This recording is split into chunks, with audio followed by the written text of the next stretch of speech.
President Trump slamming the accuracy of a new ABC Washington Post poll Friday. It found nearly two-thirds of Americans back Mueller's Russia investigation and believe the Attorney General, Jeff Sessions, should keep his job. For more insight on what these results mean and what's next to come in that Russia probe, let's bring in former prosecutor and criminal defense attorney Robert Bianchi. Robert, thanks for being here. The latest, Don McGahn, the White House counsel, out. Some GOP lawmakers are worried that now President Trump's Office of White House Counsel is getting too thinned out. They're worried this leaves him vulnerable after the midterms if the Democrats retake the House. What do you say? Is it okay to have, I think it's one more deputy counsel now left over at the White House?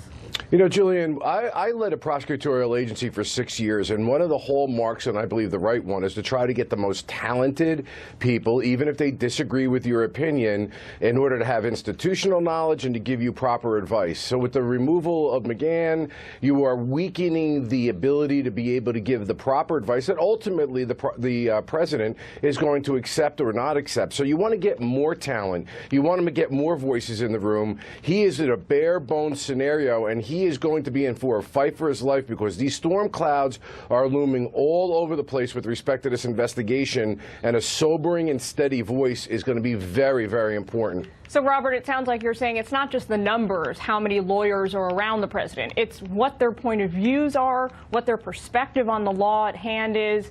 He wants a range of advice. He doesn't want a bunch of yes men. Is that right? Well, listen, I do criminal defense too, but I'm more of a prosecutor-minded person. And when I was in the room as a prosecutor, I ultimately made the call. But I wanted to hear from people that I trusted, that I respected. And many times we had vociferous arguments and disagreements with the manner in which an investigation or a prosecution should take place. Ultimately, they all knew when they stepped out of the room, when I made a decision, it was final. But I took their advice and counsel very seriously. Sometimes people want yes men.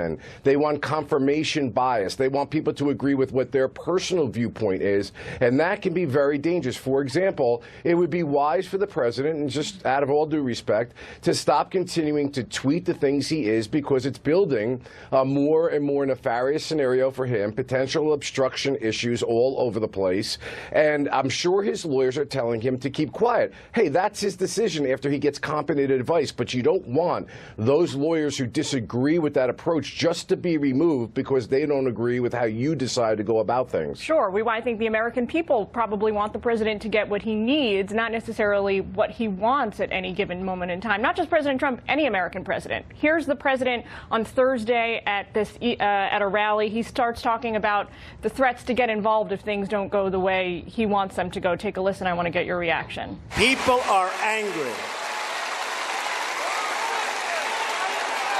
What's happening is a disgrace.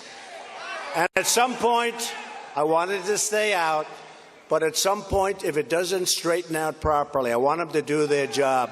I will get involved, and I'll get in there if I have to. So should he stay out of the fray, or do you think he should jump in? Absolutely should stay out of the fray. You know, something, Jillian, that I find odd is when I was appointed by the governor with the advice and consent of the Senate, when I was black boxed at that point in time. In other words, I had a term that could not remove me from office for anything short of impeachment or cause. With the system we have right now, the attorney generals are under the backbone of a president, and if a president himself is being investigated and doesn't like it, he can attempt to try to remove him. I did a little quick list, Jillian, for your audience, because I think it's important. Remember that during the court campaign, we had the Trump speech encouraging Russians to hack the emails.